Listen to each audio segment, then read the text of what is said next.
Con permiso, señor presidente, secretario, canciller, director, colegas, secretaria, muy buenos días. Muy buenos días tengan todas y todos ustedes.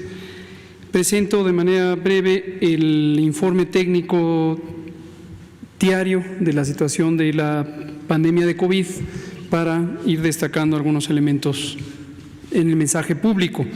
Tenemos en el nivel nacional que llevamos 64 días de la Jornada Nacional de Sana Distancia, nos restan 6 valiosísimos días para quedarnos en casa, para no estar en el espacio público y continuar la reducción de la velocidad de los contagios. La siguiente. En la esfera internacional, 5.304.772 personas han tenido confirmación de COVID desde que inició la pandemia.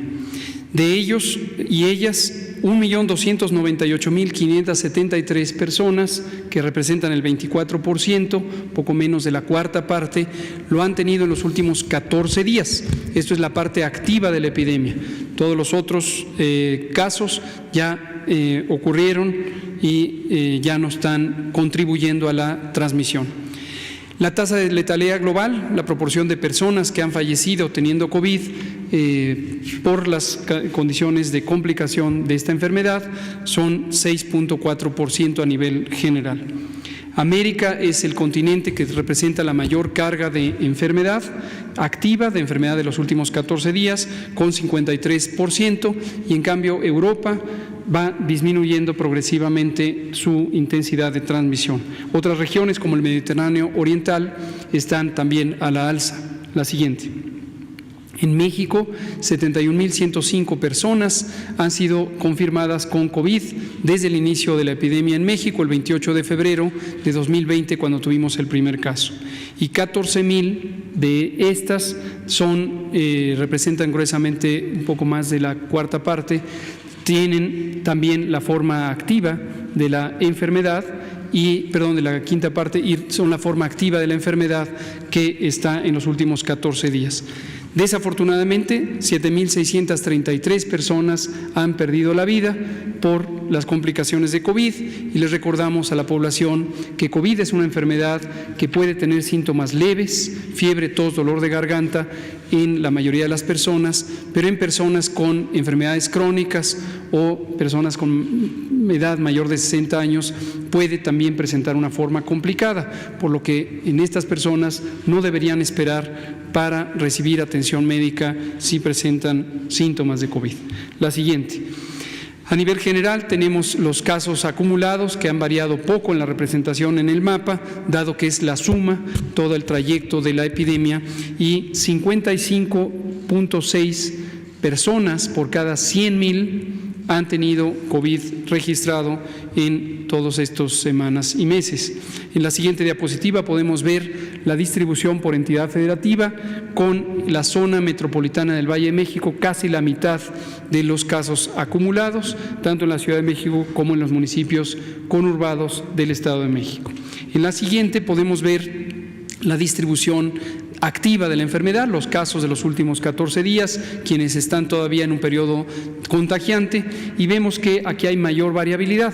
Por ejemplo, el estado de Chihuahua había estado en el color verde, que significa entre 51 y 100 casos, pero posteriormente pasó al amarillo y ahora ha regresado al verde. Esto es mucho más dinámico en la medida en que son los casos activos.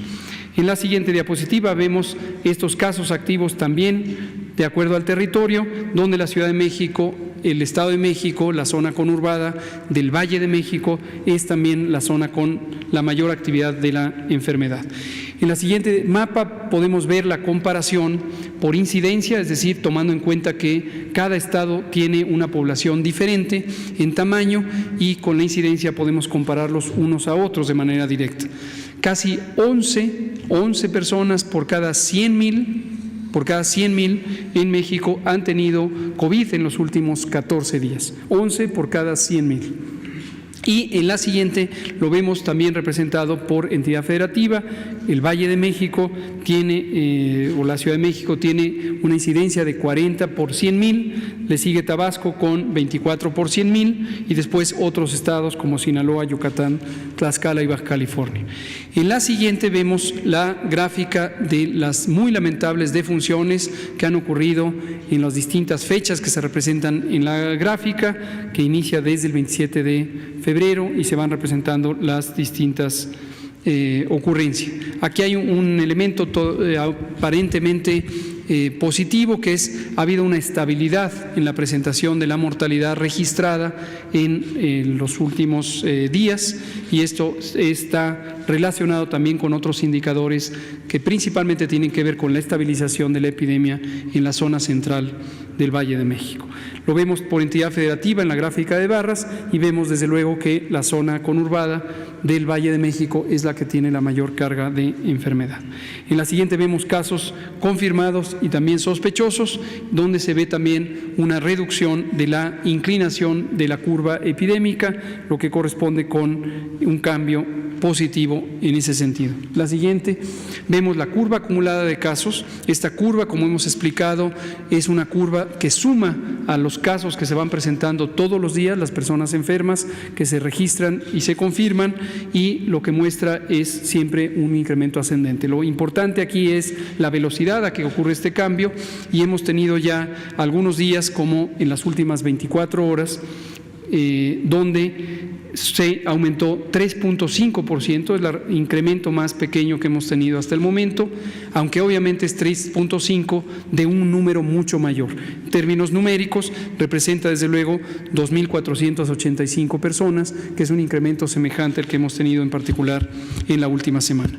Ya para terminar, vemos la ocupación hospitalaria y recordamos que este es el indicador más importante durante la fase 3, porque nos permite vigilar que no se saturen las hospitales, y recordarles que hemos ido incrementando la cantidad de hospitales COVID o los hospitales dedicados a infección respiratoria aguda grave conforme se acercan al punto de sobreocupación. En este momento, de los 756 hospitales, en las últimas 24 horas reportó 93%, y de ellos está ocupado el 39%, que lo podemos ver en las siguientes dos gráficas. En el extremo derecho de la diapositiva, estas columnas representan en color rojo la ocupación hospitalaria, y a nivel nacional tenemos en promedio una ocupación de 39%. Si vamos de izquierda a derecha, lo vemos por entidad federativa y reconocemos una diferencia importante entre entidades federativas. La zona de mayor intensidad epidémica, que es el Valle de México, le sigue a Guerrero en la mayor ocupación, tenemos 73%, y en el estado de Guerrero hemos tenido, con el incremento de la epidemia, particularmente en Acapulco, Chilpancingo e Iguala, algunos retos de mantener la disponibilidad hospitalaria. A lo largo del fin de semana, precisamente se hicieron nuevas expansiones de capacidad hospitalaria en estas localidades, lo que permitió reducir la amenaza de que pudieran sobreocuparse. La penúltima diapositiva muestra el mismo fenómeno, pero específicamente para las camas que están destinadas a personas críticamente enfermas que utilizan, por ejemplo, ventilación mecánica asistida. Y vemos en el lado derecho de la gráfica la ocupación nacional con 35%, y de izquierda a derecha empezamos por la Ciudad de México con 65%, seguida de Baja California, el Estado de México, Guerrero, Chiapas y enseguida otros. La última diapositiva que quisiera compartir esta mañana con ustedes es otra forma de representar lo que hemos comentado en varias ocasiones, que es este aplanamiento de la curva. Aplanamiento de la curva es la comparación que existe entre el escenario que hubiera ocurrido en ausencia de intervenciones, es decir, la libre evolución de la epidemia, donde teníamos ya identificado una curva epidémica muy alta en poco tiempo. Esto, como está descrito en innumerables documentos técnicos desde 1995, cuando empezaron los planes de preparación para epidemias con el modelo de las pandemias de influenza, se empezó a trabajar una idea en donde los objetivos fundamentales de las medidas de salud pública son reducir ese pico, es decir, hacer una curva epidémica mucho más baja, aunque necesariamente se vuelve una curva más larga.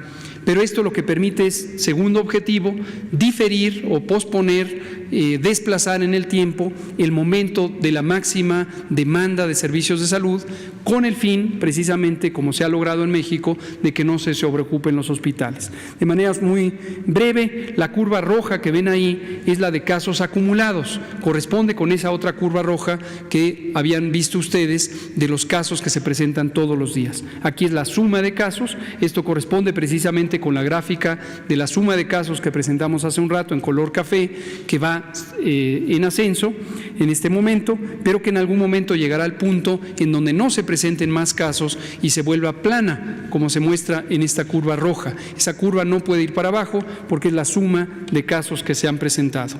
Lo que se ve en la parte baja de la diapositiva son 3 líneas que corresponden con predicciones, la primera de ellas en color azul marino, hecha exactamente el mismo día y con los mismos métodos que se hace la curva roja. Y es exactamente la comparación de lo que hubiera ocurrido en el color rojo, de lo que ocurrió en el color azul y las otras curvas, y finalmente los datos que han constatado lo que ocurre cada día con la cantidad de casos que se registran, que está en las columnas de color rosado. Termino diciendo, esta separación muy notoria que nos hubiera llevado en un escenario sin las intervenciones a casi 40,000 casos en 12 o 14 días, se ha logrado diferir a lo largo de todas las semanas que han transcurrido, y en este momento hemos completado la identificación de hasta 21,800 casos, que noten ustedes que la curva está truncada el 13 de mayo. El 13 de mayo habíamos completado esos 21,800 casos. La razón, solo para que nadie se vaya a quedar con esta inquietud, por la que truncamos ahí la curva epidémica, en México y en el mundo, los técnicos que nos dedicamos a esto sabemos que los últimos días, generalmente 5 o 7, no deben ser considerados informativos porque están precisamente en la variación de los retrasos naturales que pueden ocurrir en el proceso de la información epidemiológica. Eso es todo. Presidente, secretarios, gracias.